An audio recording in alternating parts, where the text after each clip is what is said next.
El último sonido que escuché del mundo que conocía fue el de un portón de acero. No se cerró con violencia.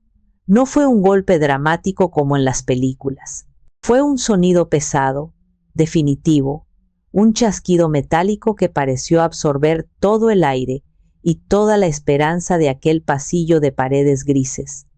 Un clac sordo y luego un silencio que pesaba más que el propio metal. En ese silencio, mi vida anterior se evaporó. Me llamo Amparo Reyes. Tengo 62 años. Y esta no es una historia sobre la justicia. Es sobre lo que sucede cuando el amor se vuelve ciego y camina directo hacia el fuego, esperando que las llamas lo reconozcan y le perdonen la vida. No lo hacen. Las llamas nunca perdonan.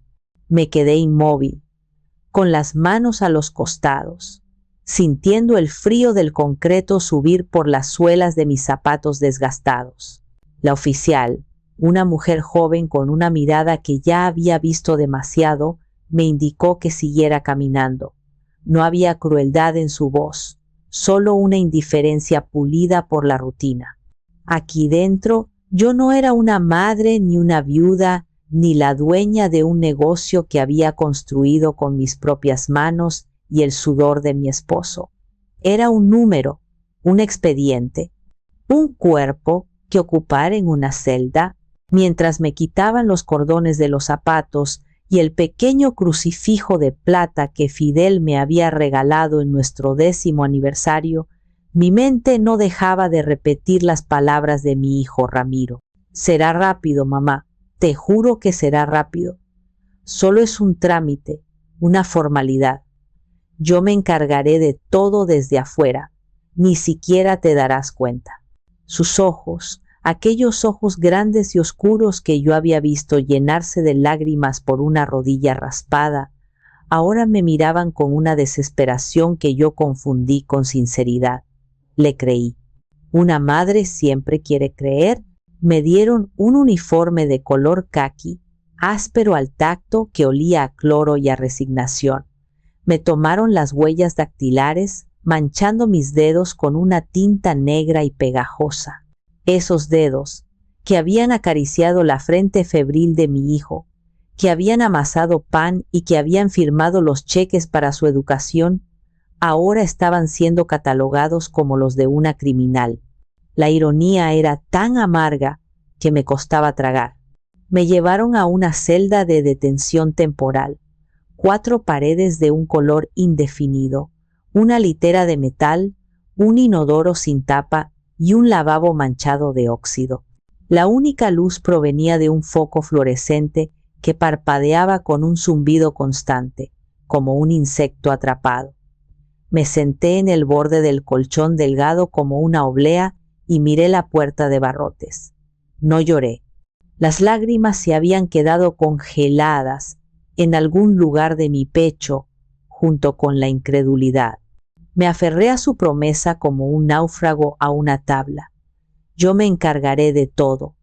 Me repetía sus palabras una y otra vez, convirtiéndolas en un rezo, en un mantra para no desmoronarme. Él estaba afuera, moviendo los hilos, hablando con los abogados caros que yo había pagado con los últimos ahorros de la empresa. Él estaba luchando por mí, así como yo me había entregado por él.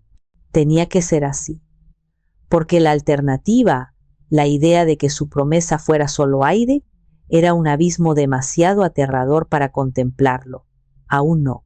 El problema era que yo llevaba toda una vida construyendo el pedestal sobre el cual mi hijo se sostenía, un pedestal hecho de pequeñas mentiras y sacrificios silenciosos que yo llamaba amor. Y el primer ladrillo de ese pedestal, la primera pieza de mi museo personal del dolor, fue un jarrón de barro negro.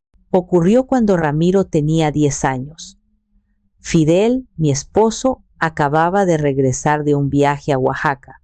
Traía consigo un jarrón espectacular, una pieza única de un maestro alfarero de San Bartolo, Coyotepec. Era alto, esbelto, con un brillo bruñido que parecía contener la noche misma. Fidel lo colocó en el centro de la sala, sobre una mesita de madera que él mismo había tallado. Esto, Amparo, me dijo con un orgullo que rara vez mostraba, esto es el alma de nuestra tierra.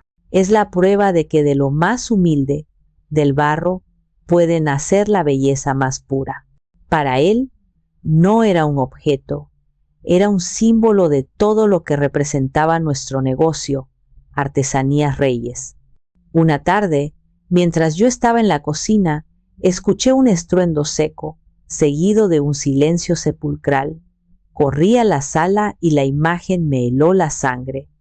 El jarrón estaba hecho añicos en el suelo, y en medio de los fragmentos negros y brillantes estaba Ramiro, pálido como el papel, con un balón de fútbol a sus pies. Mi primera reacción fue de ira, pero se disolvió en el instante en que vi el pánico en sus ojos. Sabía lo que significaba ese jarrón para su padre.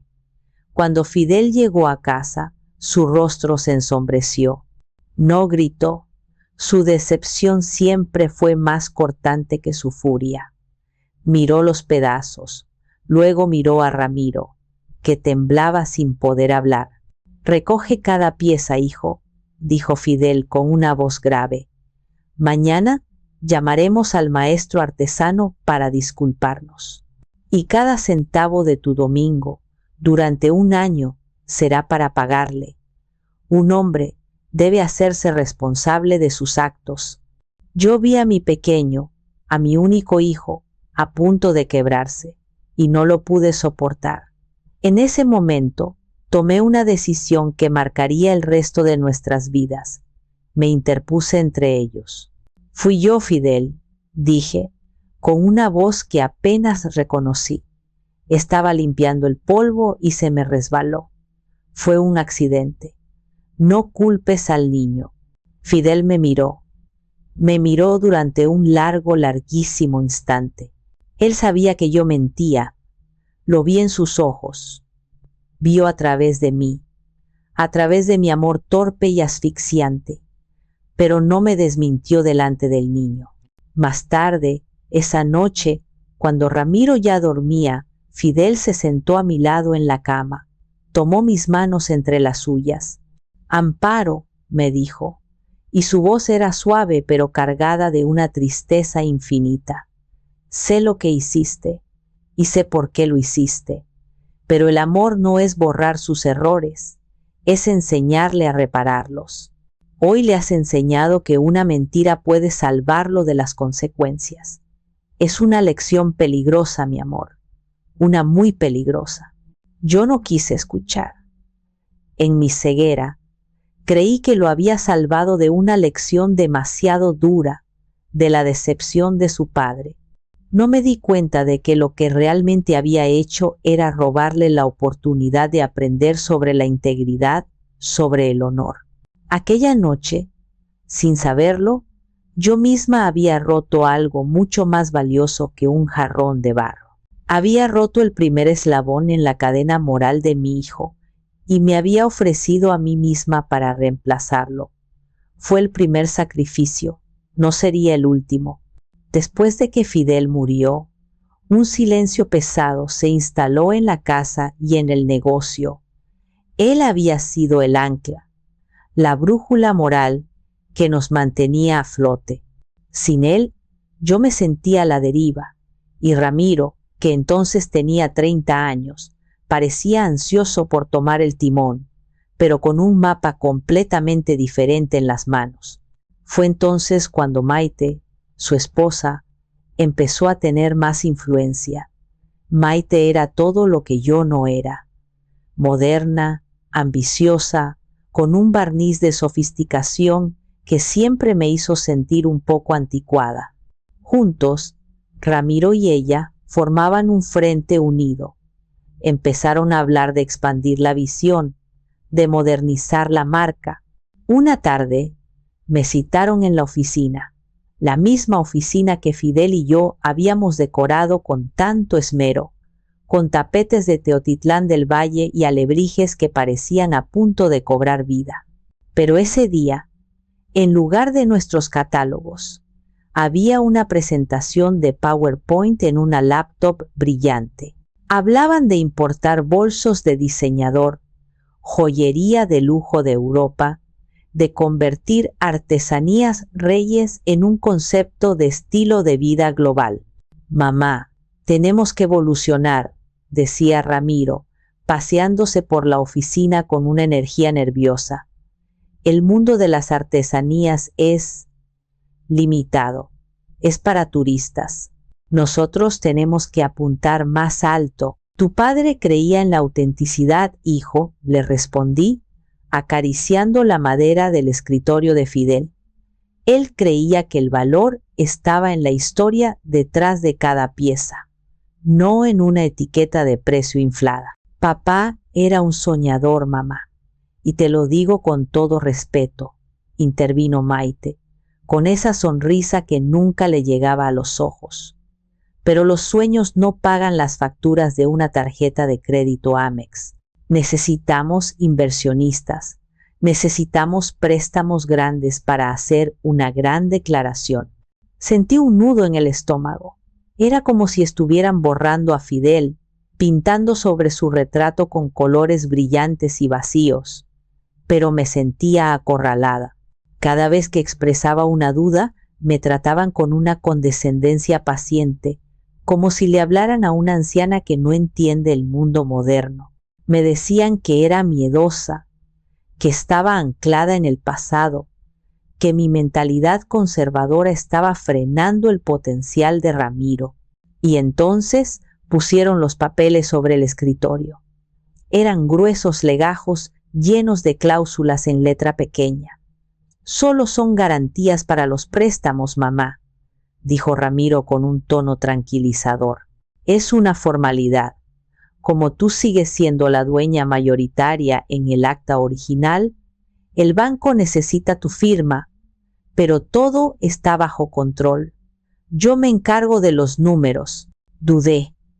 Una voz dentro de mí, una voz que sonaba inquietantemente como la de Fidel, me gritaba que me detuviera, que leyera, que preguntara. Pero miré a mi hijo, tan lleno de entusiasmo, tan desesperado por probar su valía. Vi a Maite, con su mirada expectante, y sentí el peso de ser la viuda anticuada, el obstáculo. No quería serlo. Quería que mi hijo me viera como un apoyo, no como un ancla. Así que tomé la pluma y firmé página tras página, sin leer, sin entender. Firmé porque era más fácil confiar que confrontar. Firmé porque rechazarlo se sentía como decirle que no creía en él. Cada trazo de mi nombre era un acto de fe ciega, un salto al vacío sin mirar abajo. No sabía que estaba firmando mi propia sentencia, vendiendo el legado de mi esposo por la promesa vacía de un futuro brillante que nunca llegaría. Pasaron 2 años. 2 años en los que vi cómo el dinero entraba y salía de la empresa a una velocidad que me mareaba. Ramiro y Maite vivían en una burbuja de lujo, coches nuevos, ropa de diseñador, viajes a Miami y Nueva York. Es para hacer contactos, mamá, decían. Es la imagen del éxito. Mientras tanto, yo veía cómo el alma de artesanías Reyes se diluía. Los artesanos de Oaxaca, nuestros amigos de toda la vida, llamaban cada vez menos. Sus piezas únicas y llenas de historia habían sido relegadas a un rincón polvoriento del almacén para dar paso a cajas con logotipos extranjeros. La burbuja estalló en una noche de martes lluviosa. Yo estaba en la cocina, preparando un té, cuando Ramiro entró como un huracán. Estaba pálido, con el cabello revuelto y la corbata aflojada. Nunca lo había visto así, ni siquiera cuando rompió el jarrón. Se dejó caer en una silla, hundiendo la cara entre las manos. Se acabó, mamá. Todo se acabó. Maite entró detrás de él, con los ojos rojos e hinchados. se tocó el vientre, que ya empezaba a notarse. Estaba embarazada de 4 meses. Esa imagen, la de mi futura nieta o nieto, fue como un ancla en medio de la tormenta que se avecinaba. Con la voz quebrada, Ramiro me lo contó todo. Las inversiones de lujo habían sido un desastre. Para cubrir las pérdidas, había empezado a pedir préstamos a prestamistas turbios. Para mantener el flujo de dinero, había falsificado facturas de importación, declarando menos de lo que traía. Y para rematar, no había pagado los impuestos de la empresa en más de un año. El fisco había iniciado una auditoría. Los proveedores lo estaban demandando. Me van a meter a la cárcel, mamá, sollozó, y esta vez sus lágrimas parecían reales, infantiles. Perderé todo. Maite, el bebé, no tendrán nada. Mi vida se arruinará antes de empezar.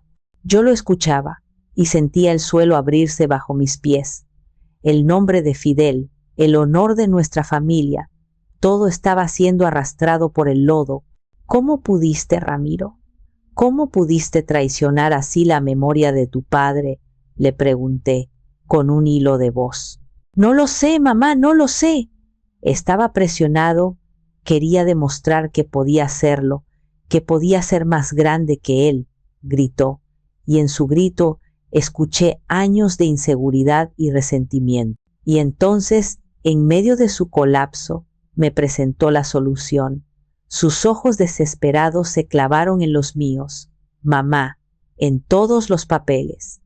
La dueña, la administradora única, sigue siendo tú. Las firmas en los préstamos, en las declaraciones de impuestos, son tuyas. El aire se volvió denso. Comprendí a dónde quería llegar antes de que lo dijera. El abogado dice que, si tú asumes la responsabilidad como un error de gestión, un malentendido de una mujer mayor que no entiende de finanzas, la sentencia será leve. Quizás un arresto domiciliario, servicio comunitario. Eres una viuda sin antecedentes, la corte será indulgente.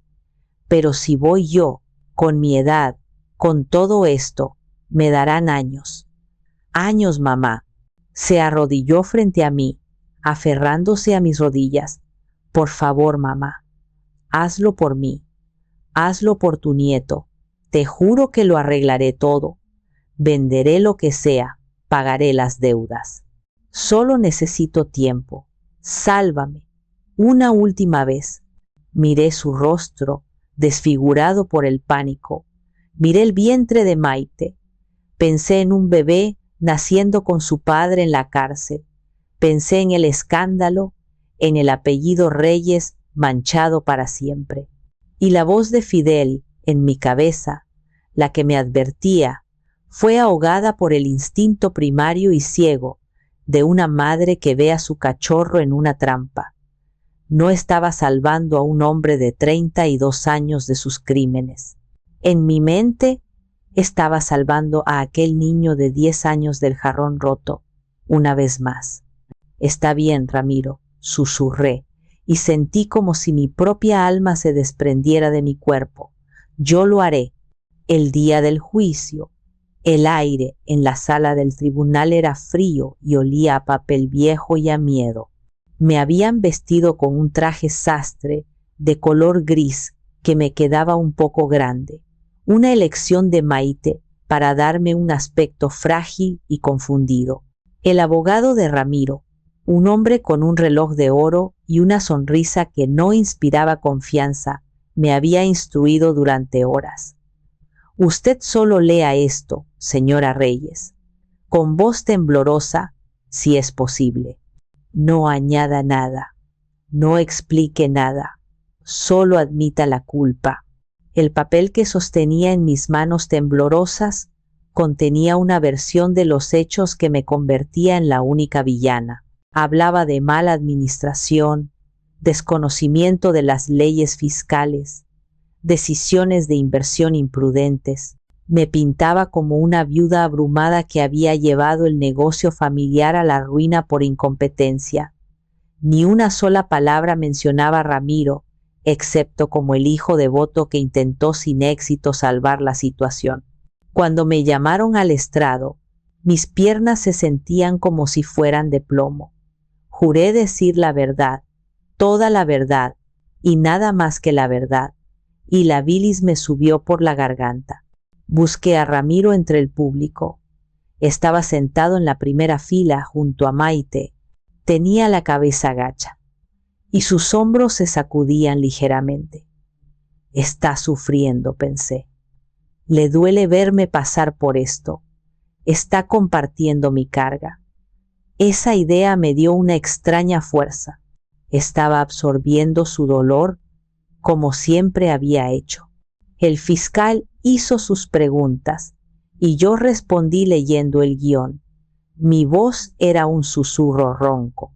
Señora Reyes, ¿admite usted haber presentado declaraciones de impuestos fraudulentas durante los ejercicios fiscales de 2023 y 2024? Miré el papel. Sí, su señoría, lo admito.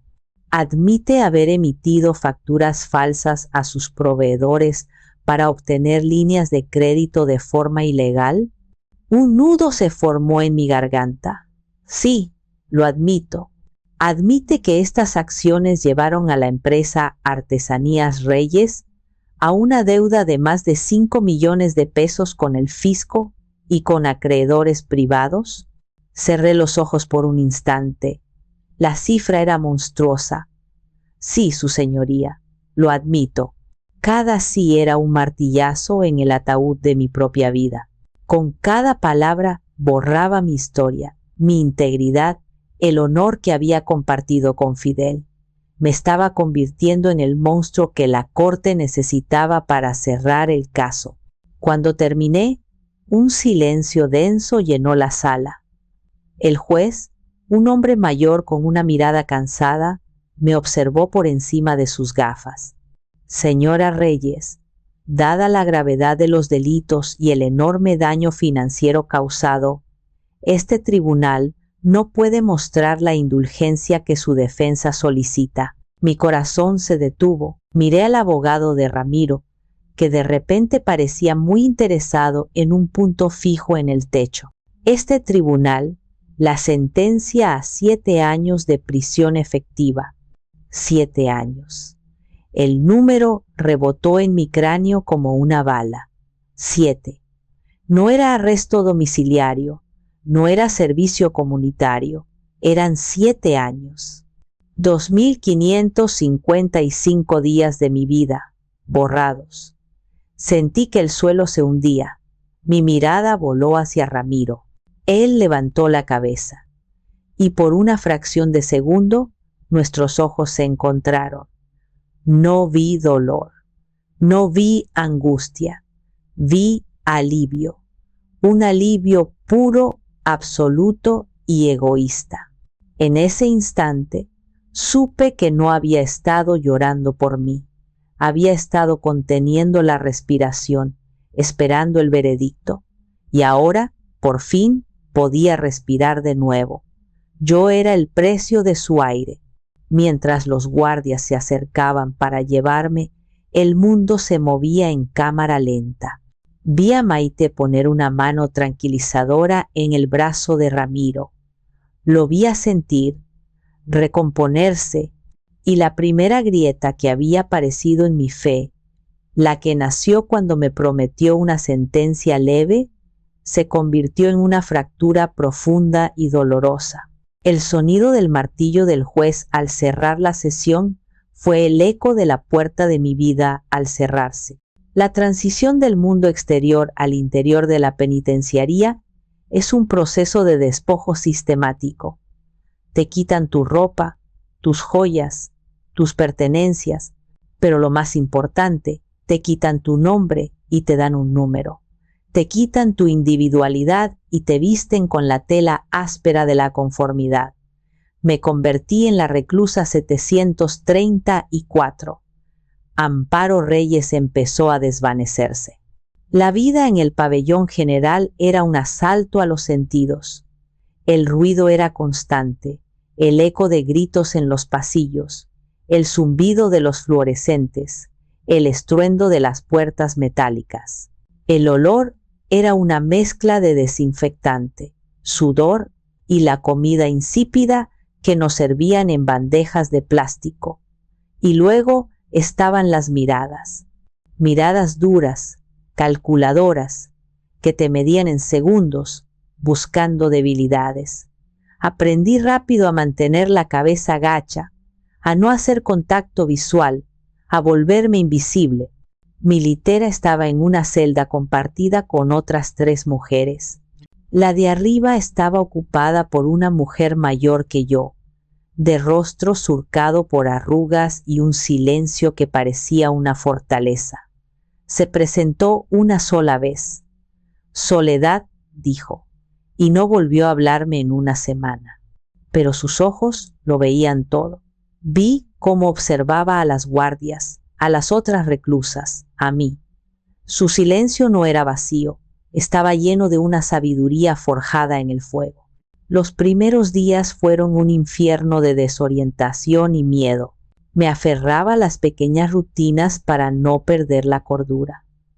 Cada mañana, al sonido de la primera campana, hacía mi cama con una precisión militar.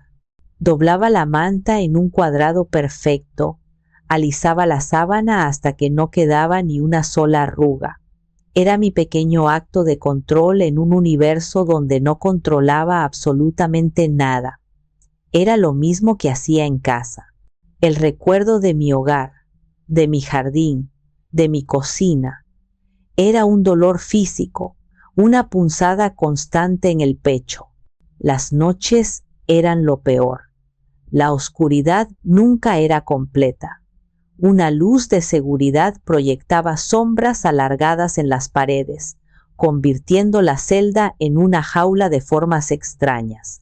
Los sonidos de la noche eran íntimos y aterradores. Una mujer llorando en la celda de al lado, otra gritando en medio de una pesadilla, el ronquido grave de una de mis compañeras. En esa oscuridad forzada no podía escapar de mis pensamientos. Veía el rostro de Ramiro, sus lágrimas de cocodrilo, su mirada de alivio en el tribunal. ¿Estaba pensando en mí? ¿Sentía algún remordimiento? Me aferraba a la esperanza de que sí, de que su silencio era producto de la vergüenza, no de la indiferencia.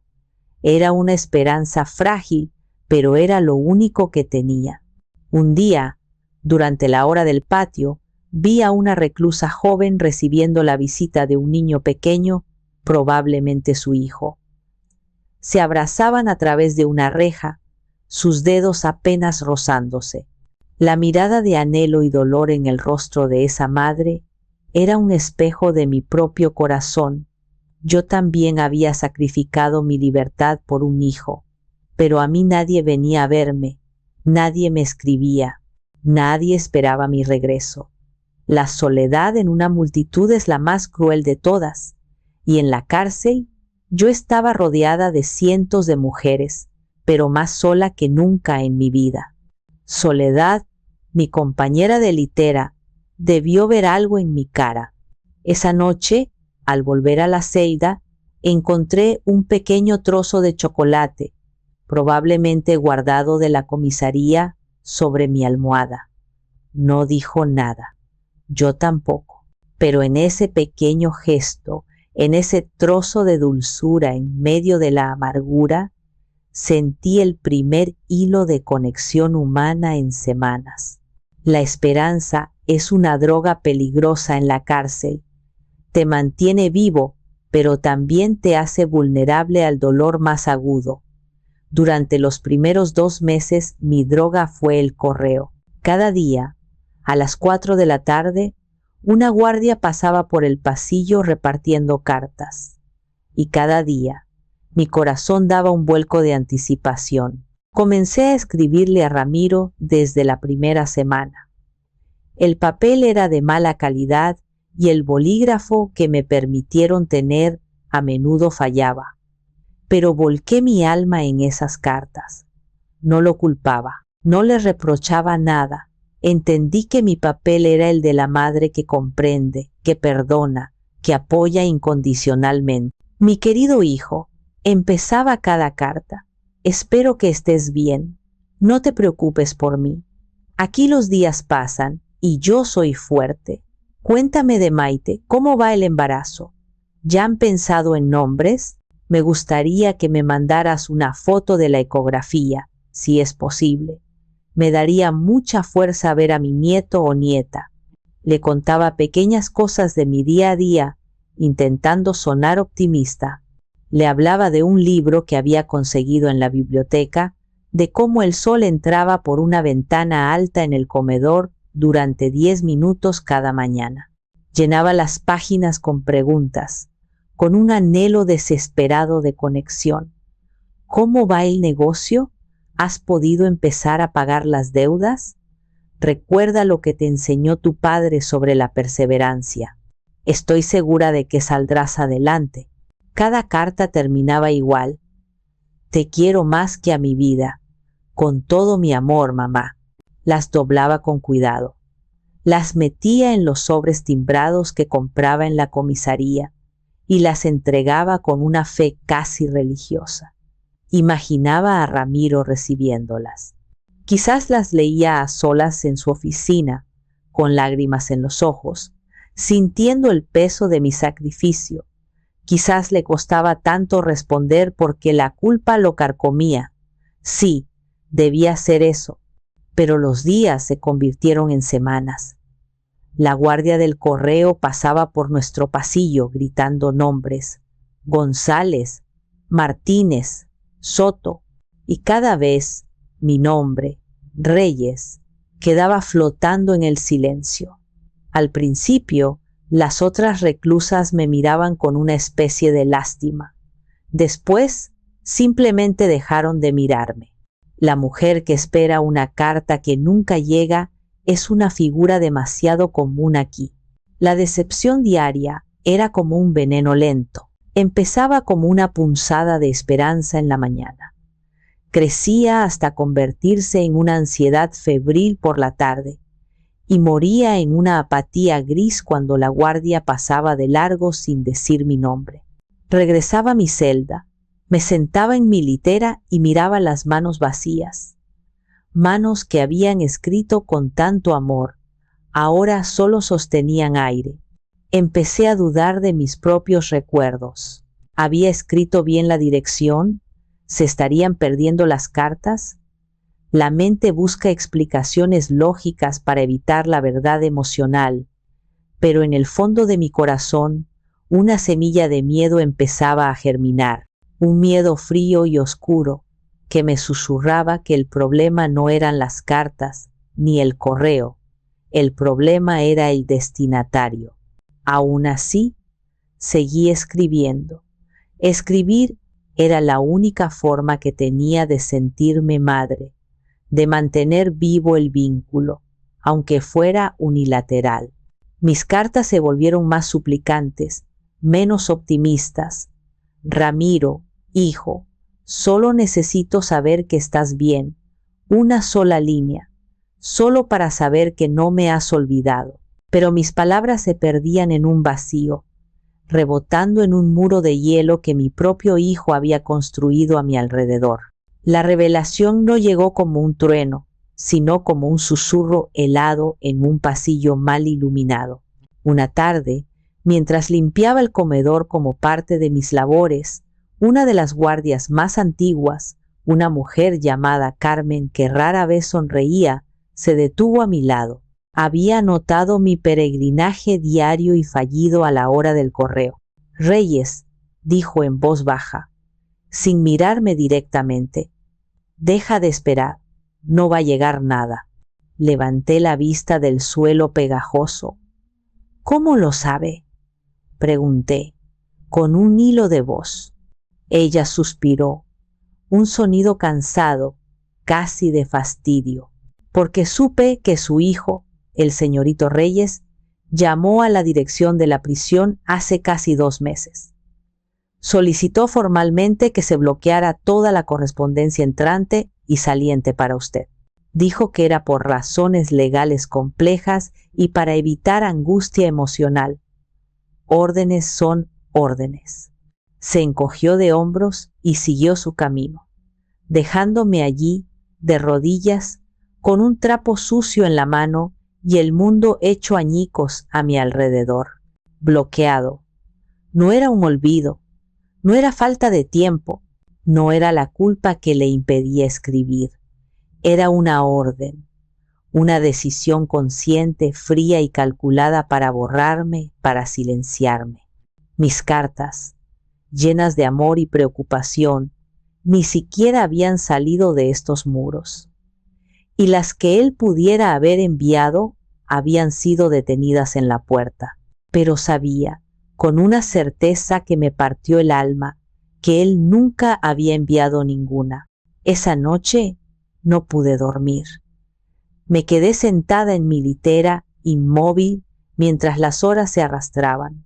Por primera vez desde que Fidel había muerto, sentí su presencia a mi lado, no como un fantasma, sino como un recuerdo tan vívido que casi podía oler el aroma a tabaco y madera de su ropa. Y comencé a hablar con él, en el silencio de mi mente. Fidel, amor mío, tenías razón, le dije al aire de la celda. Tenías tanta razón. La lección peligrosa que le enseñé con aquel jarrón ha dado sus frutos amargos. Imaginé su rostro, sus ojos sabios y tristes. Lo vi sacudiendo la cabeza, no con enojo, sino con una profunda pena. Le enseñé que podía esconderse detrás de mí. Continué mi confesión silenciosa, y ahora lo ha hecho de la forma más definitiva. Se ha escondido de su responsabilidad, de su conciencia y hasta de mi recuerdo. Me ha convertido en un fantasma para poder vivir en paz. El dolor era tan intenso que era físico. Sentía una presión en el pecho que me impedía respirar. No era solo la traición de Ramiro, era el peso de mi propio fracaso. Yo había fallado. Le había fallado a Fidel, a su memoria, al legado de honestidad que él tanto valoraba.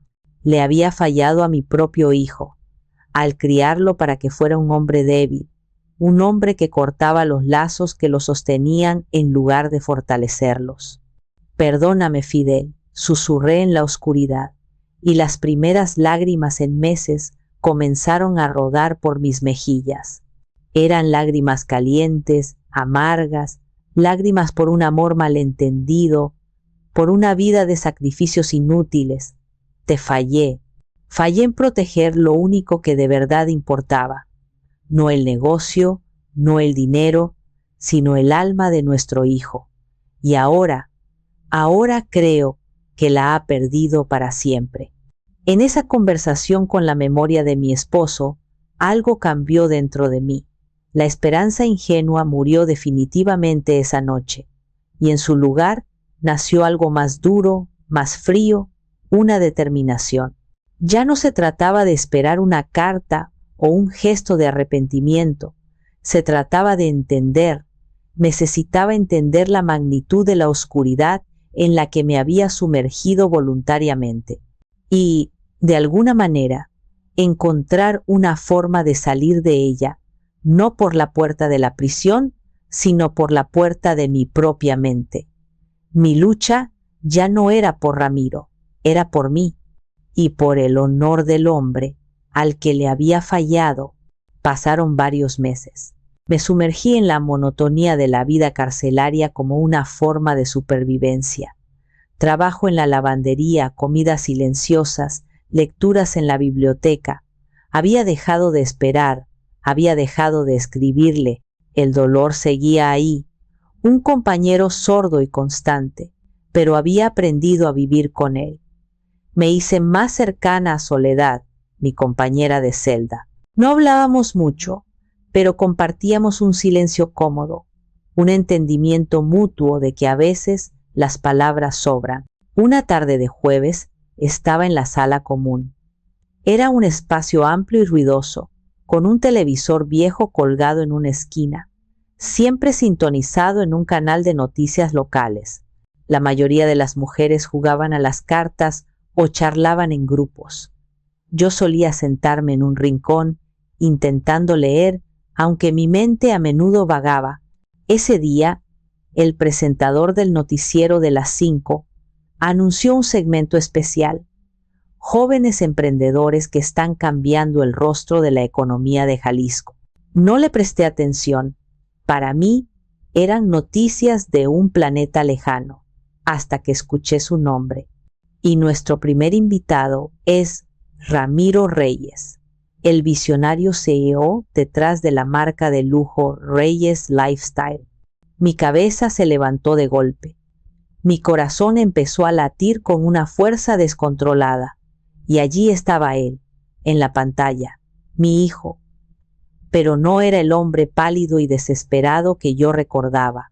Este Ramiro lucía impecable en un traje azul marino que gritaba dinero. Su cabello estaba perfectamente peinado. A su lado, Maite, radiante, con un vestido de seda y un collar de perlas, acunaba a un bebé recién nacido envuelto en una manta de cachemira. Mi nieto lo estaba viendo por primera vez en un televisor, como a un extraño. La reportera, una joven con una sonrisa brillante, le hablaba con admiración. Ramiro, tu historia es realmente inspiradora. Has levantado este nuevo imperio de la nada en menos de un año. Especialmente admirable considerando el desafortunado asunto legal que involucró a tu madre y al antiguo negocio familiar. Sentí que el aire se escapaba de la sala. Todas las conversaciones a mi alrededor se desvanecieron. Solo existía yo y esa pantalla. Ramiro asintió, con una expresión de seriedad calculada. Puso un brazo protector alrededor de Maite. Sí, fue una etapa muy difícil y lamentable, dijo, con una voz firme y segura. Descubrir que las cosas no se estaban manejando correctamente en la empresa familiar fue un golpe devastador. Pero mi esposa y yo, por el bien de nuestro hijo, decidimos que teníamos que ser fuertes y ver hacia adelante. A veces, para construir algo nuevo y limpio, tienes que dejar el pasado atrás. La reportera asintió, conmovida. Una lección de resiliencia. Y ahora, con Reyes Lifestyle, estás demostrando que el apellido Reyes puede ser sinónimo de éxito y modernidad. Exactamente, dijo Ramiro, y una sonrisa confiada se dibujó en su rostro. Agradecemos que ese asunto haya quedado en el pasado. Estamos enfocados en el futuro brillante que estamos construyendo. Asunto lamentable. Dejar el pasado atrás. Ni una sola vez mencionó mi nombre, ni una palabra de sacrificio, ni un atisbo de gratitud. Me había reducido a un asunto, a un obstáculo superado, a la nota a pie de página vergonzosa en su heroica historia de éxito. Había tomado mi vida, mi libertad, mi nombre, y lo había convertido en el trampolín para su propio renacimiento. Se estaba vendiendo a sí mismo como un superviviente de una tragedia familiar, una tragedia que él mismo había fabricado y de la que yo era la única víctima real. Me quedé paralizada, con la boca seca y los ojos fijos en la pantalla. Vi cómo acunaba a mi nieto, cómo sonreía a las cámaras. Estaba viviendo la vida que yo le había comprado con mis años en prisión. Y no solo la estaba viviendo, la estaba exhibiendo, la estaba monetizando. El muro de hielo que había construido a mi alrededor no era para protegerse de la culpa, era para que nadie viera los cimientos podridos sobre los que había construido su nuevo palacio. Una de las mujeres que jugaba las cartas me miró y luego a la tele. ¿No es ese tu apellido, Reyes?, preguntó, sin malicia. No pude responder. Me levanté lentamente, sintiendo las miradas de todas clavadas en mi espalda. Caminé como un autómata, salí de la sala común y me dirigí al patio. Necesitaba aire. El aire de la prisión, rancio y contaminado, me pareció el más puro que había respirado en meses. Porque en ese momento, la última y más frágil hebra de amor que sentía por mi hijo se rompió, y lo que quedó en su lugar fue algo que nunca antes había sentido: una calma aterradora, la calma que precede a la guerra. Regresé a la celda sintiendo un vacío absoluto. Era como si mi cuerpo fuera una cáscara hueca. Me senté en el borde de mi litera, con las manos sobre las rodillas, mirando fijamente la pared agrietada frente a mí. La grieta parecía más grande, más profunda, un mapa de mi propia fractura interna. No lloré. Las lágrimas pertenecen al dolor, a la tristeza, y lo que yo sentía en ese momento trascendía todo eso. Era una anulación, era la constatación final de que el amparo que había entrado en esa prisión, la madre abnegada y sacrificada, había sido asesinada, y el asesino había sido su propio hijo. Soledad llegó poco después. Me miró, y supe que ella entendía. Probablemente había escuchado los murmullos en la sala común. No me hizo preguntas, no me ofreció palabras de consuelo vacías. Simplemente se sentó en su propia litera, frente a mí, y comenzó a tejer, una de las pocas actividades permitidas. El rítmico chasquido de sus agujas era el único sonido en la celda, un contrapunto tranquilizador al caos que reinaba en mi cabeza. Pasó 1 hora, o quizás 2. El tiempo había perdido su significado. Finalmente, Soledad dejó su tejido a un lado. Hay 2 tipos de mujeres aquí, Amparo, dijo, y su voz, aunque suave, cortó el silencio como un cuchillo. Las que se dejan morir por dentro y las que usan el dolor como combustible. El dolor puede ser un veneno o puede ser la leña que te mantiene caliente en la noche más fría. Tú decides qué hacer con el tuyo. Sus palabras no eran una pregunta, eran un desafío. Me quedé mirándola, a esa mujer que apenas conocía pero que parecía ver directamente a través de mí. Veneno o combustible, morir o luchar. Esa noche, por primera vez, no hablé con el fantasma de Fidel para pedirle perdón. Hablé con él para hacerle una promesa. Fidel, nuestro hijo, ha intentado enterrarnos a los 2, pensé, mientras miraba el techo oscuro. Ha usado mi sacrificio para borrar tu legado de honestidad y construir un monumento a su propia vanidad. Pero no voy a dejar que lo haga. No sé cómo, no sé cuándo, pero te juro, mi amor, que encontraré la manera de que la verdad salga a la luz, no por venganza, sino por honor, por tu honor. La mártir había muerto, sí, pero de sus cenizas, esa noche, nació algo nuevo, una guerrera silenciosa, paciente, una mujer que había perdido todo y que por lo tanto ya no tenía nada que perder. Y una mujer así es la mujer más peligrosa del mundo. El dolor que sentía no desapareció, pero cambió de forma. Ya no era un peso que me aplastaba. Se convirtió en una armadura, fría, dura e impenetrable. Al día siguiente mi rutina cambió. Seguía haciendo mi cama con la misma precisión. Seguía cumpliendo con mis labores en la lavandería. Pero mi mente ya no estaba a la deriva. Tenía un propósito. Necesitaba un registro. Si mi hijo había reescrito la historia para el mundo exterior, yo escribiría la versión verdadera para mí misma. El problema era el papel. En la cárcel, todo es un recurso escaso. Le pedí a Soledad si tenía alguna hoja de sobra. Ella me miró con sus ojos penetrantes, asintió lentamente y de debajo de su colchón Sacó un cuaderno delgado, medio usado, y un bolígrafo. Úsalo con sabiduría. Fue todo lo que dijo. Esa noche, después del recuento, me senté en mi litera, abrí el cuaderno en una página en blanco y sostuve el bolígrafo. Por un momento no supe qué escribir, por dónde empezar una historia de engaño tan larga y enrevesada. Entonces recordé las palabras de Fidel: un hombre debe hacerse responsable de sus actos. Y los actos de Ramiro no habían empezado con el fraude fiscal. Habían empezado mucho antes.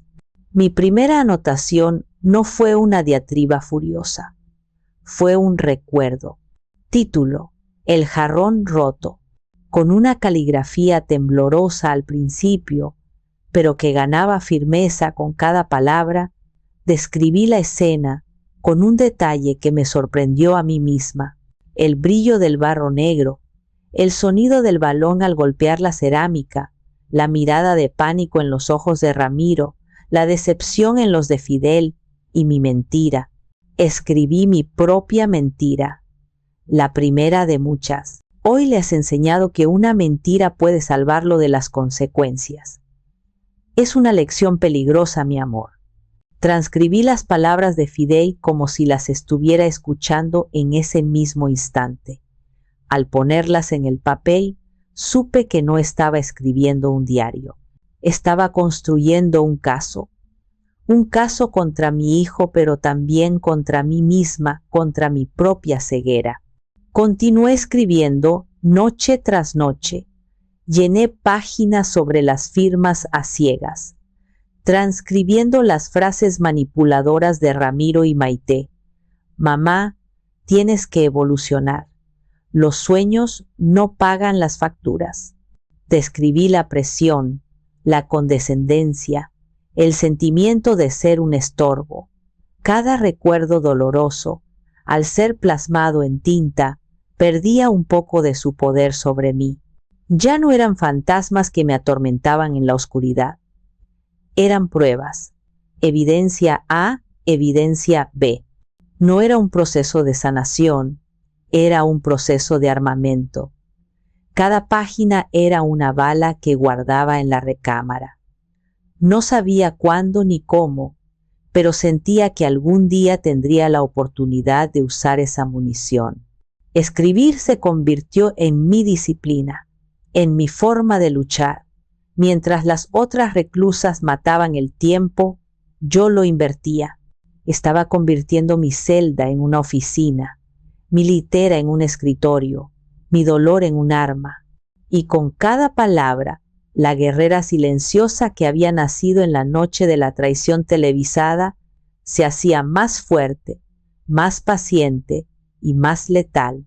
Pasó casi un año de rutina, de escritura clandestina y de una paciencia forjada a fuego lento. Mi cuaderno estaba casi lleno. Era un archivo meticuloso de mi propia caída, un mapa detallado de la traición. Me había convertido en una figura respetada pero distante en el pabellón. La mayoría me conocía como la maestra, porque a veces ayudaba a otras reclusas a escribir cartas a sus familias, eligiendo las palabras que ellas no encontraban. Un martes por la mañana, durante la hora de visitas, llamaron mi número. Me extrañó. Hacía más de un año que nadie me visitaba. Con una extraña mezcla de apatía y curiosidad, seguí al guardia por los pasillos familiares hasta la sala de visitas para abogados. Era una habitación pequeña y estéril, con una mesa de metal atornillada al suelo y una mampara de plexiglás que nos separaba. Al otro lado del cristal no estaba el abogado de Ramiro. Había una mujer joven de unos 30 años, con un traje sastre sencillo y unos ojos grandes y serios que me miraban con una intensidad incómoda. «¿Señora Reyes?», preguntó, aunque ya sabía la respuesta. «Mi nombre es Adelaida Vargas. Yo, Yo trabajaba como abogada junior en el bufete de Quintana y Asociados. El nombre del bufete me sonó. Eran los abogados de Ramiro. Me senté poniendo una expresión neutral. En la cárcel aprendes a no mostrar nunca tus cartas. No sé qué asunto tiene conmigo. Yo ya no tengo nada que ver con esos señores, dije con frialdad. Ella asintió, pareciendo nerviosa. Lo sé, y por eso estoy aquí. Renuncié al bufete hace 6 meses, y no he podido dormir bien desde entonces. Hizo una pausa, tomando aire. Señora Reyes, yo estuve en su caso. Fui la encargada de recopilar y organizar la mayor parte de la documentación. Y vi cosas que no estaban bien. Mi corazón empezó a latir un poco más rápido, pero mi rostro permaneció impasible. Su hijo nos dijo que usted estaba al tanto de todo, continuó Adelaida, y su voz temblaba ligeramente, que era un acuerdo mutuo. Pero había documentos, firmas que no coincidían, contratos de préstamo con entidades de crédito no bancarias, de esas que cobran intereses altísimos. Documentos que se firmaron supuestamente mientras usted estaba de viaje visitando a su hermana en Veracruz. Yo vi los boletos de avión que usted guardaba en sus archivos personales. Las fechas no cuadraban. Se inclinó hacia el plexiglas, bajando la voz. Yo le señalé estas inconsistencias a mi jefe, el licenciado Quintana. Me dijo que no hiciera preguntas, que el cliente, el señor Reyes, había sido muy claro en sus instrucciones y que nuestro trabajo era ejecutar, no juzgar. Pero yo vi su declaración, la que leyó en el tribunal, y luego vi estos otros documentos y supe que usted no solo estaba aceptando la culpa, la estaban usando como chivo expiatorio para encubrir un fraude mucho más grande del que se admitió en el juicio. El aire en la pequeña habitación se volvió pesado. Cada palabra de Adelaida era una confirmación de las sospechas que yo había albergado en la oscuridad de mi celda. No era solo el fraude fiscal, había más, mucho más. ¿Por qué me dice esto ahora?, pregunté, y mi voz sonó más firme de lo que me sentía. ¿Qué gana usted con esto? Adelaida me miró directamente a los ojos. Gano poder dormir por las noches. Gano recuperar un poco de la abogada que soñaba ser antes de descubrir que la ley a veces solo protege al que puede pagarla. Señora Reyes, no estoy aquí para prometerle que la sacaré de la cárcel. El sistema es complicado, pero estoy aquí para decirle la verdad y para ofrecerle mi ayuda si decide que quiere luchar. Pro bono, porque creo que se le debe justicia. Por primera vez en mucho tiempo, sentí una fisura en mi armadura de cinismo. Esta joven, esta extraña, estaba arriesgando su carrera, su reputación, por una convicta a la que no conocía. Quizás, solo quizás, el mundo no estaba tan podrido como yo pensaba. Hay algo que necesito que busque, le dije, y mi mente, entrenada durante un año de anotaciones y análisis, empezó a trabajar a toda velocidad. No tiene que ver con estos nuevos fraudes. Tiene que ver con el principio de todo. Necesito el acta constitutiva original de Artesanías Reyes, la que firmamos mi esposo y yo hace 40 años. Adelaida me miró, confundida, pero asintió. La encontraré. Cuando se fue, me quedé sentada en la silla de metal, sintiendo un nuevo tipo de energía recorrer mi cuerpo. Ya no era solo la ira fría, era algo más, era esperanza. Pero esta vez no era la esperanza ciega de una madre, era la esperanza afilada y peligrosa de una estratega que acababa de encontrar a su primera aliada. Adelaida se convirtió en mi único vínculo con el mundo exterior, un hilo de araña delgado pero increíblemente fuerte. Se dedicó a la tarea que le encomendé con una tenacidad que me conmovió. Encontrar un documento de hacía 40 años, enterrado en los archivos del Registro Público de Guadalajara, no era tarea fácil, especialmente sin una orden judicial y con recursos limitados. Mientras ella buscaba, yo releía mi cuaderno una y otra vez. Lo conocía de memoria, cada palabra, cada fecha. Era mi Biblia, mi manifiesto, pero ahora lo leía con una nueva perspectiva.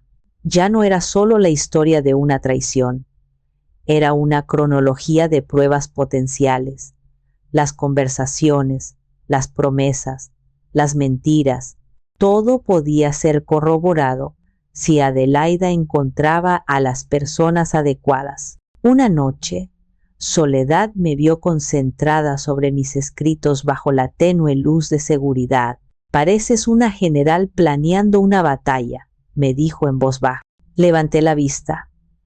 «Quizás lo soy», respondí. «Me han quitado todo, Soledad. Mi libertad, mi hijo, mi nombre. Lo único que me queda es mi historia. Y voy a asegurarme de que sea contada correctamente». Ella asintió lentamente. «A veces, la memoria es el único campo de batalla que nos queda. Asegúrate de conocer bien el terreno antes de atacar». Sus palabras se quedaron conmigo. No bastaba con la verdad emocional, necesitaba hechos, hechos fríos e irrefutables. Pasaron 3 semanas de silencio. Empecé a temer que Adelaida se hubiera rendido o que la hubieran intimidado. La paciencia que tanto me había costado construir comenzó a flaquear. Finalmente, un martes, volvieron a llamar mi número. Era ella. Cuando me senté frente al plexiglas, vi que tenía unas ojeras profundas, pero sus ojos brillaban con una excitación contenida. «Lo encontré», dijo, y deslizó una copia de un documento amarillento por la ranura inferior de la mampara. Estaba mal archivado, traspapelado en una caja de empresas extintas de los años 80. Fue pura suerte o pura terquedad. Tomé el papel con manos temblorosas. Allí estaban nuestras firmas, la de Fidel, fuerte y angulosa, la mía, más redondeada y suave. Era como tocar un fantasma. Empecé a leer las cláusulas escritas en una jerga legal que apenas recordaba. «Busque el artículo 7º, sección B», me indicó Adelaida. Lo encontré y lo leí. Y tuve que leerlo 3 veces más para que mi cerebro asimilara el alcance de lo que decía. Mi corazón empezó a latir con la fuerza de un tambor de guerra. «¿Qué significa esto exactamente?», pregunté, aunque ya empezaba a sospecharlo.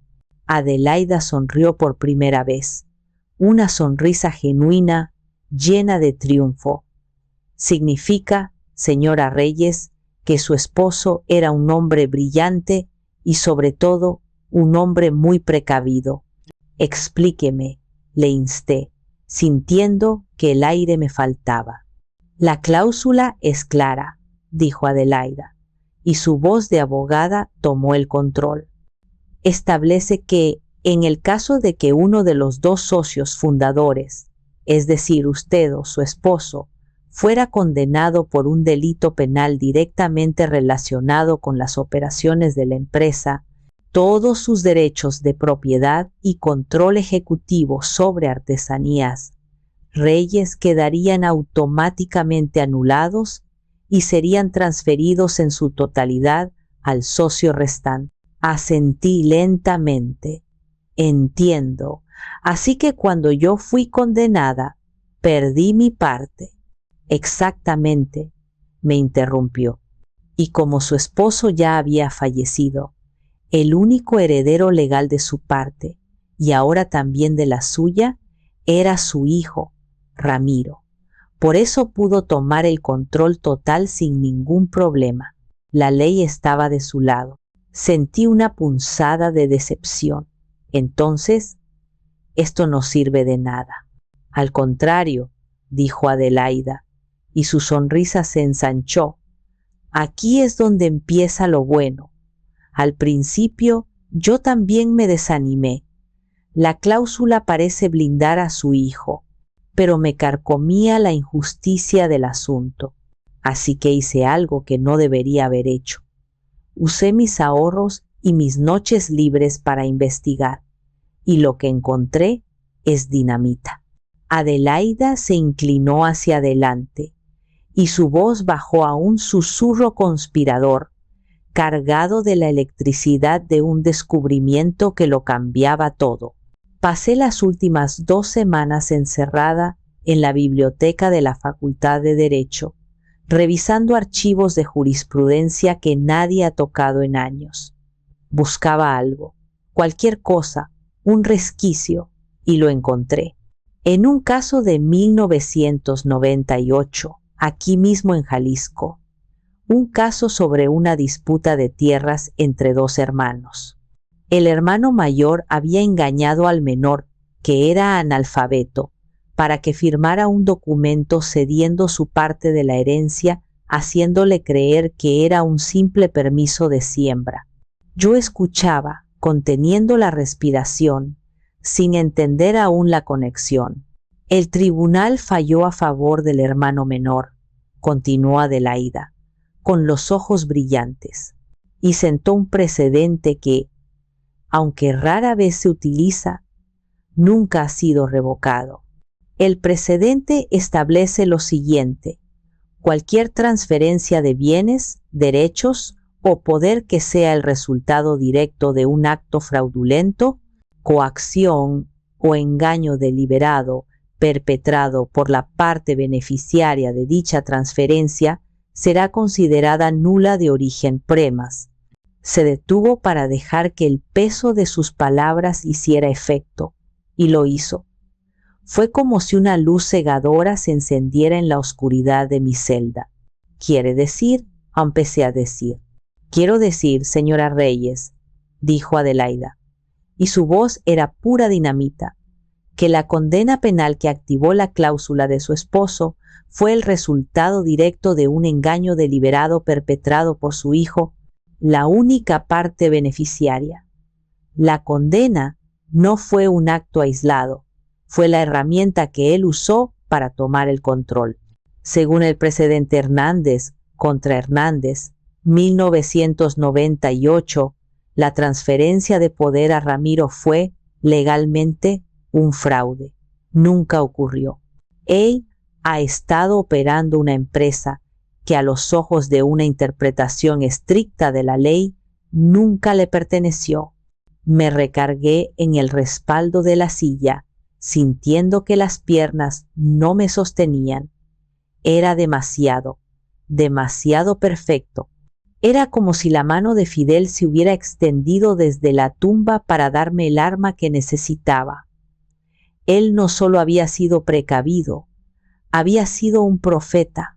Su cláusula, diseñada para proteger a la empresa de enemigos externos, ahora servía para protegerla de su propio hijo. Pero eso no es todo, añadió Adelaida, abriendo una carpeta que no había visto. Sacó copias de extractos bancarios y contratos de préstamo.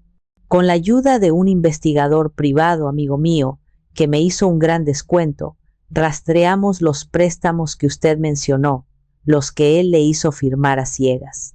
Y también encontramos los otros, los que él firmó falsificando su nombre.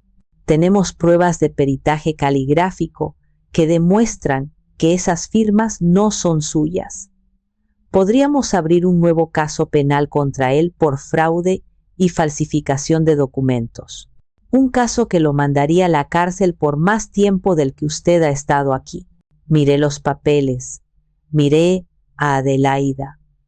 La magnitud del poder que de repente tenía en mis manos era abrumadora. Podía destruirlo, podía hundirlo, quitarle todo, verlo tras las rejas. La parte más oscura de mí, la parte que había alimentado con ira durante más de un año, saboreó esa posibilidad. Pero entonces pensé en Fidel. Él no era un hombre de venganza, era un hombre de honor, de justicia. Destruir a Ramiro sería fácil. Pero, ¿sería lo correcto? ¿Qué haría Fidel en mi lugar? Levanté la vista y miré a Adelaida. En mi rostro ya no había sorpresa, sino una calma helada. La calma de una general que acaba de recibir los planos completos de la fortaleza enemiga. No vamos a demandarlo, le dije en voz baja. Adelaida me miró, estupefacta.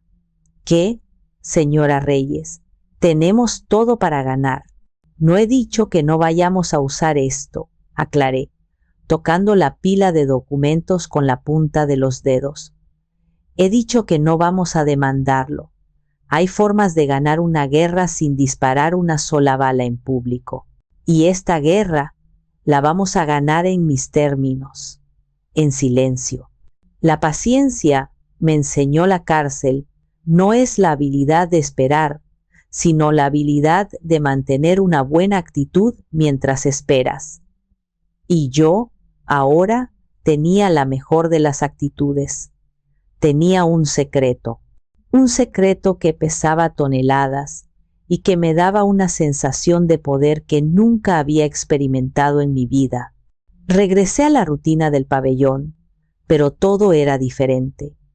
El zumbido de los fluorescentes ya no me irritaba. Era la banda sonora de mi planificación. El sabor insípido de la comida ya no me deprimía. Era el combustible para un cerebro que trabajaba sin descanso. Me volví una observadora aún más aguda de mi entorno, aprendiendo de las dinámicas de poder entre las reclusas, de cómo una pequeña deuda, un favor, podía cambiar lealtades. Soledad notó el cambio en mí. Ya no me veía encorvada por el peso del dolor, sino erguida por el peso de un propósito. Tus ojos brillan diferente, Amparo, me dijo una noche mientras tejía. Ya no es el brillo de las lágrimas, es el de un cuchillo recién afilado. Sonreí, una sonrisa genuina. He encontrado una vieja receta de mi esposo, Soledad, y requiere que los ingredientes se cocinen a fuego muy, muy lento. Ella asintió, sin necesidad de más explicaciones. El fuego lento ablanda la carne más dura, respondió y siguió tejiendo. Adelaida venía a visitarme cada 2 semanas, bajo el pretexto de revisar mi apelación. Cada vez me traía más información.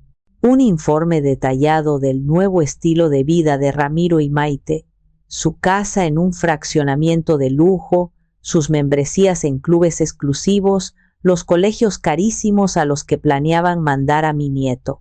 Me trajo fotos impresas de sus redes sociales, donde posaban sonrientes en yates y restaurantes de moda. El visionario CEO y su elegante esposa, cada foto, cada factura, era una nueva capa de indignación, pero ya no me hería. Al contrario, alimentaba mi resolución. No sentía envidia de su riqueza, sentía un desprecio profundo por la vacuidad de todo aquello. Habían vendido su alma por un espejismo, y yo tenía el poder de soplar y hacerlo desaparecer. Durante este tiempo, me dediqué a planificar. En mi cuaderno, junto a los recuerdos del pasado, empecé a esbozar el futuro, no el mío, sino el de Artesanías Reyes. ¿Qué hubiera querido Fidel? ¿Cuál era la esencia del negocio que habíamos construido? No eran los márgenes de beneficio ni la expansión global. Era el respeto por los artesanos, la celebración de nuestra cultura, la creencia en que la belleza y la honestidad eran rentables. Elaboré un plan detallado, no para recuperar la empresa para mí, sino para transformarla, para purgarla de la codicia de Ramiro y devolvérsela a su propósito original. Escribí los estatutos de una nueva fundación, una que llevaría el nombre de Fidel. Escribí los términos de un fideicomiso para asegurar que las ganancias se reinvirtieran en las comunidades de artesanos. Pasaron 2 meses. 2 meses de una calma tensa, de un silencio preñado de acción inminente. Ramiro, en su torre de marfil, no sospechaba nada. Para él, yo era un problema resuelto, un fantasma encerrado y olvidado. No podía imaginar que desde una celda de 2 por 3 metros, ese fantasma estaba a punto de reescribir su destino. Una tarde le dije a Adelaida: «Es hora». Ella me miró, con los ojos llenos de anticipación. «¿Estamos listas para la demanda?» «No, Adelaida», respondí, pasándole una hoja de mi cuaderno. «Estamos listas para enviar una carta». Adelaida leyó la única frase que yo había escrito en la hoja y levantó la vista, confundida. «¿Eso es todo? ¿Después de todo esto? ¿Solo una pregunta?» «No es solo una pregunta, Adelaida», le expliqué con calma. «Es una llave que abrirá la puerta de su pánico. No necesitamos gritar cuando podemos susurrar y causar el mismo efecto. Una demanda es una declaración de guerra pública. Una carta personal es una invasión silenciosa. Lo desarmará porque no se lo espera». Ella seguía dudando, pero confió en mi instinto. Al día siguiente preparó el paquete. No era un sobre de aspecto legal. Era un sobre de papel grueso, color crema, de alta calidad, como los que se usan para invitaciones importantes. La dirección de la nueva y ostentosa oficina de Reyes Lifestyle fue escrita con una caligrafía elegante. No llevaba remitente del bufete de Adelaida, solo una dirección anónima. Dentro del sobre, Adelaida colocó 3 documentos, cuidadosamente ordenados. El primero, una copia nítida del artículo 7º, sección B, del Acta Constitutiva Original de Artesanías Reyes. La cláusula de Fidel, en todo su esplendor profético. El segundo, una copia del resumen del precedente Hernández contra Hernández, 1998, con la frase clave sobre la nulidad de origen subrayada en rojo. Y el tercero, encima de todo, una hoja en blanco del mismo papel crema del sobre. En el centro, escrita a mano por mí, con el bolígrafo que Soledad me había regalado, solo había una pregunta que sabía que lo perseguiría en sus pesadillas. «El nombre de tu padre te está observando, Ramiro». No era una amenaza, no era una acusación, era un recordatorio, un espejo. La carta fue enviada por un servicio de mensajería especial, para asegurar que fuera entregada en mano propia a Ramiro Reyes, CEO. Los días que siguieron fueron los más largos de mi encarcelamiento, pero esta vez la espera no era ansiosa, era expectante. Era como haber colocado una carga de dinamita en los cimientos de un edificio y esperar desde una distancia segura el momento de la implosión. No tenía dudas de que la carta llegaría a su destino y no tenía dudas del efecto que causaría. Había criado a Ramiro, conocía sus debilidades mejor que nadie. Su mayor miedo no era la pobreza ni la cárcel. Su mayor miedo era ser visto como un fracaso, como una decepción, especialmente a los ojos del fantasma de su padre, un fantasma que él había intentado enterrar bajo capas de lujo y mentiras. Y yo, desde mi celda, acababa de resucitar a ese fantasma y lo había sentado a la cabeza de su mesa de juntas. La tormenta no iba a ser ruidosa, iba a ser un colapso interno, silencioso y devastador. Y yo estaría esperando. Imagino la escena perfectamente. Ramiro está en su oficina.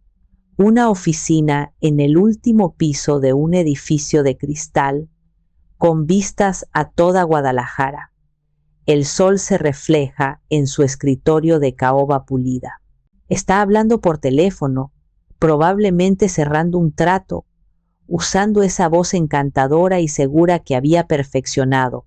Su secretaria entra con una deferencia casi reverencial y le entrega el sobre color crema.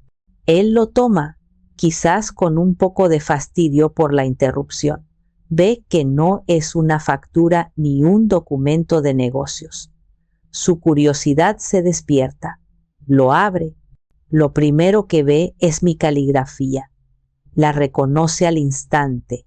Y esa simple frase, esa pregunta, es la primera fisura en su armadura. El nombre de tu padre te está observando, Ramiro. Su sonrisa se desvanece. Pasa a los siguientes documentos. Lee la cláusula de Fidel. Su ceño se frunce.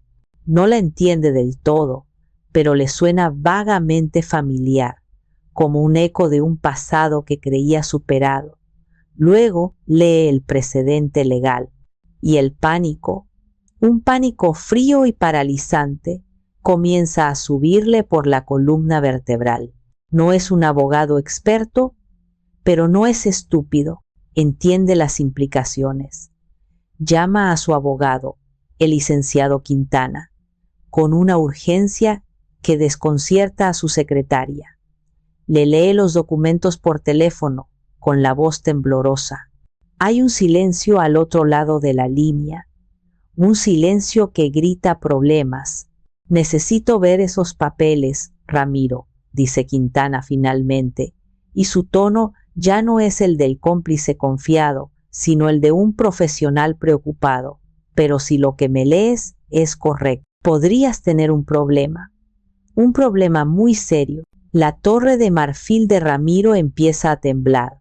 Llama a Maite. Ella llega a la oficina, alarmada por el tono de su voz. Juntos leen y releen los papeles, como si esperaran que las palabras cambiaran. Pero las palabras no cambian, son fijas, inamovibles, como una lápida. Es un farol, dice Maite, intentando mantener la compostura. Tu madre está en la cárcel, ¿qué puede hacer? Es una vieja loca y resentida. Contrató a algún abogado de 3 pesos para asustarnos. ¿No lo entiendes, Maite?, responde Ramiro, pasándose las manos por el cabello. Esto no es un farol, esta cláusula, la recuerdo. Papá insistió en ella. Y este precedente. Quintana dice que es real. Todo esto, todo lo que hemos construido, está basado en la premisa de que yo era el dueño legal de Artesanías Reyes. Si esa premisa es falsa, todo se derrumba. Los préstamos, las inversiones, todo podría ser declarado fraudulento. El pánico de Maite finalmente estalla. ¡No! ¡Me niego! Hemos trabajado demasiado. Tu madre no puede quitarnos esto. Pero en el fondo, ambos saben la verdad. Su imperio no fue construido sobre trabajo duro, sino sobre una mentira. Y esa mentira estaba a punto de pasarles factura. El fantasma de Fidel ya no solo estaba observando, estaba llamando a la puerta, y detrás de él estaba yo, la arquitecta silenciosa de su caída. Pasaron los siguientes días en un frenesí de llamadas a abogados, contadores, asesores, y de todos recibían la misma respuesta, envuelta en jerga legal, pero con un mensaje claro. Estaban en una posición increíblemente vulnerable. El castillo de naipes que habían construido con tanto cuidado estaba a merced de un solo soplido, y el viento, ahora, soplaba desde la celda 734. Una semana después de que la carta fuera enviada, llamaron mi número. Reyes visita. Esta vez no me sorprendió, sabía que vendría. Cuando llegué a la sala de visitas, allí estaba él, al otro lado del plexiglas. La imagen era una inversión grotesca de la que yo había visto en la televisión. El traje caro parecía colgarle de los hombros. Estaba pálido, con los ojos hundidos y la mandíbula apretada. El visionario CEO había desaparecido. En su lugar estaba el niño de 10 años que había roto el jarrón, aterrorizado ante las consecuencias. Me senté lentamente, sin prisa, no dije nada, solo lo miré. Dejé que el silencio se estirara, que se volviera incómodo para él. Era mi turno de controlar la conversación. Finalmente, él rompió el silencio. Tomó el teléfono del intercomunicador. Yo tomé el mío. Mamá, empezó, y su voz era un susurro ronco. ¿Por qué? ¿Por qué haces esto? Yo seguí en silencio, mirándolo fijamente. Está bien, lo siento, ¿de acuerdo? Dijo, con la voz subiendo de tono, una mezcla de súplica y frustración. Sé que debía haberte llamado, haberte escrito, pero ha sido complicado. El negocio, el bebé, Maite estaba muy nerviosa. Dejé que sus excusas se agotaran en el aire viciado de la habitación. Cuando vio que sus palabras no tenían ningún efecto, su estrategia cambió. La ira dio paso a la autocompasión. No puedes hacerme esto, mamá, sollozó. Y esta vez las lágrimas eran reales, lágrimas de miedo por sí mismo. He trabajado muy duro. Sí, cometí errores, lo admito, pero he construido algo. No puedes quitármelo todo. Soy tu hijo. Dejé pasar otro largo momento antes de hablar. Cuando lo hice, mi voz era tranquila, serena, desprovista de toda la emoción que él esperaba. Esa palabra, hijo, ha perdido su significado para mí, Ramiro. Un hijo no borra a su madre de su vida. Un hijo no usa el sacrificio de su madre como un peldaño en su escalera de éxito. Un hijo no le miente sobre una sentencia de 7 años. Él se estremeció, como si lo hubiera abofeteado. Y esto no se trata de ti ni de mí, continué. Se trata de él. Señalé hacia arriba, como si pudiera señalar al cielo. Se trata de Fidel Reyes. Se trata de su nombre, de su legado. Un legado de honestidad y trabajo duro que tú tomaste y manchaste con tu codicia y tus mentiras. No es verdad, protestó débilmente. Yo solo quería. Yo sé lo que querías, lo interrumpí, y mi voz se endureció por primera vez. Querías todo el éxito sin ninguno de los principios. Querías el apellido Reyes sin el carácter de un Reyes. Tu padre decía que el valor de un hombre reside en su palabra, y tu palabra no vale nada. Me incliné hacia el plexiglas y mis ojos se clavaron en los suyos. Le dijiste al mundo entero que estabas viendo hacia adelante, que estabas dejando el pasado atrás. Pues bien, te voy a conceder tu deseo. No te detendré. Puedes seguir adelante, pero caminarás solo y con las manos vacías. El legado de Fidel, la empresa que él construyó con sus propias manos, el nombre que honró cada día de su vida, eso no te pertenece y no te lo llevarás contigo. Se quedó mirándome con la boca abierta, derrotado. El pánico en sus ojos fue reemplazado por una comprensión vacía. Comprendió que la mujer sentada frente a él ya no era su madre, no en la forma en que él entendía la palabra. La fuente inagotable de sacrificios se había secado. El escudo humano que siempre lo había protegido se había hecho a un lado. Estaba solo, por primera vez en su vida, frente a las consecuencias de sus propios actos, y no había nadie allí para mentir por él. La caída de Ramiro no fue un espectáculo público, Fue una demolición controlada, silenciosa y precisa, orquestada por mí desde la cárcel, con Adelaida como mi brazo ejecutor en el exterior. Los términos que le presenté no eran negociables. No pedí dinero para mí. No pedí una reducción de mi sentencia. No pedí venganza. Pedí justicia. Una justicia restaurativa.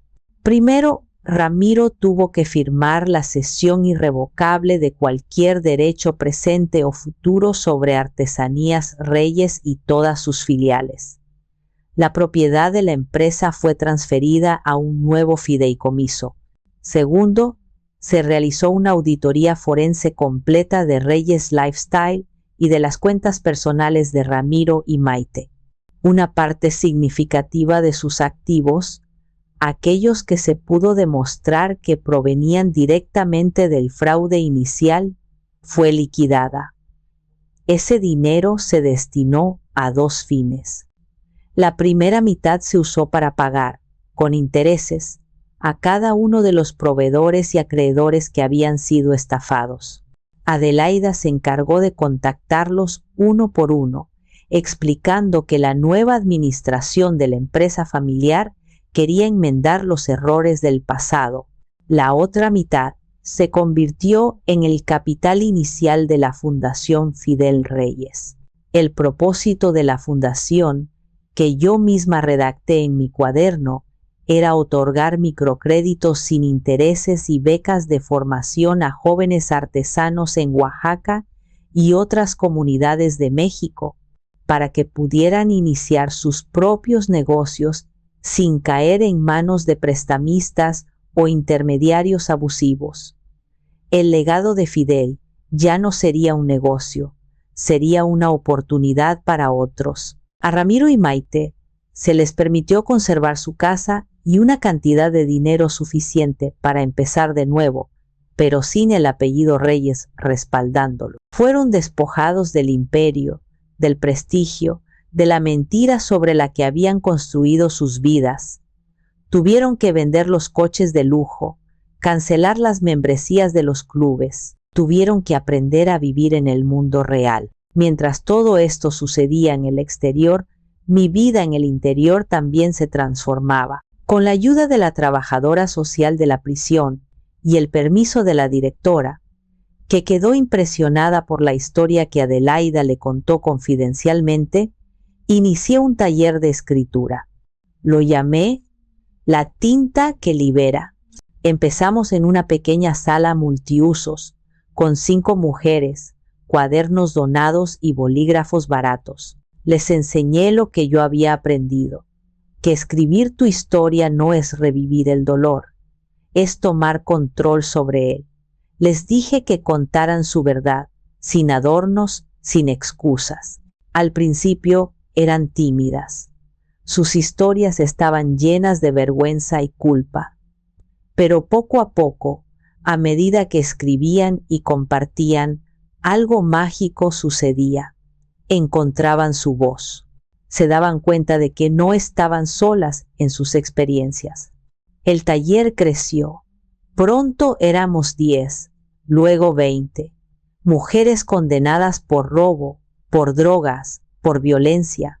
Pero detrás de cada crimen había una historia de pobreza, de abuso, de falta de oportunidades.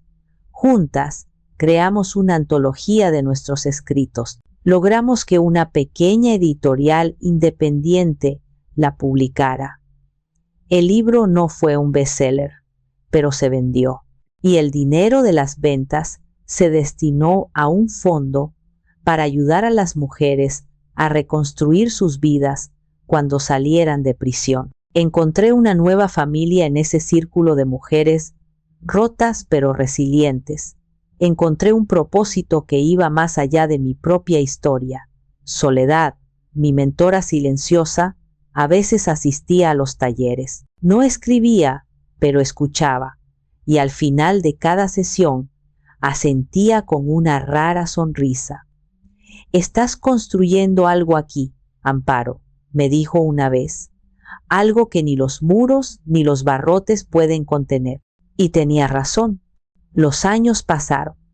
Mi cabello se volvió completamente blanco. Las arrugas alrededor de mis ojos se hicieron más profundas, pero ya no eran marcas de tristeza, sino mapas de las historias que había escuchado y de la sabiduría que había ganado. Nunca volví a saber de Ramiro directamente.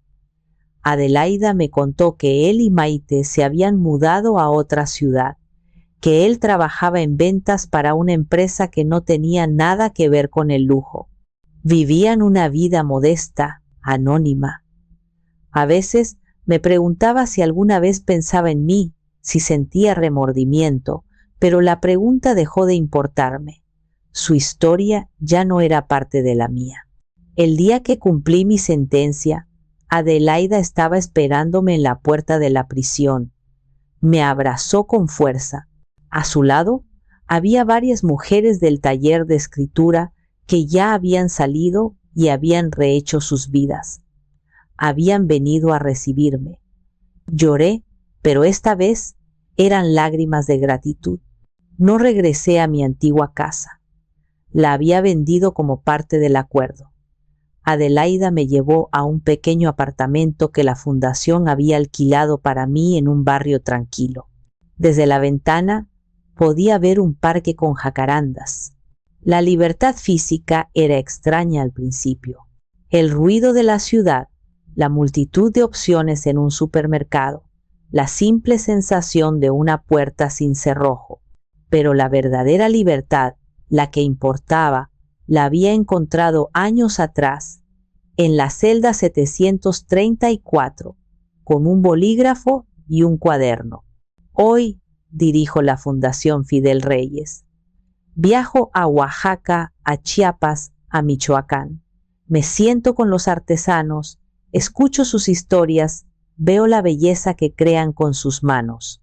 En sus rostros veo el reflejo del hombre que amé, un hombre cuyo legado ahora florece de una manera que ni él ni yo hubiéramos imaginado. Dicen que perdí 7 años de mi vida en esa prisión. Quizás fue al revés. Quizás usé esos 7 años para reclamar la vida que me quedaba, para despojarla de todo lo que no era esencial y descubrir quién era yo realmente, sin el título de esposa o madre. No sé si algún día podré perdonar a Ramiro.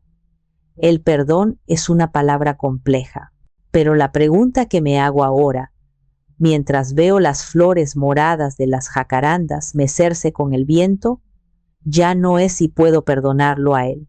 La pregunta más importante es, ¿puedo perdonarme a mí misma por haber amado tan ciegamente? Creo que estoy empezando a hacerlo, y esa quizás es la libertad más grande de todas.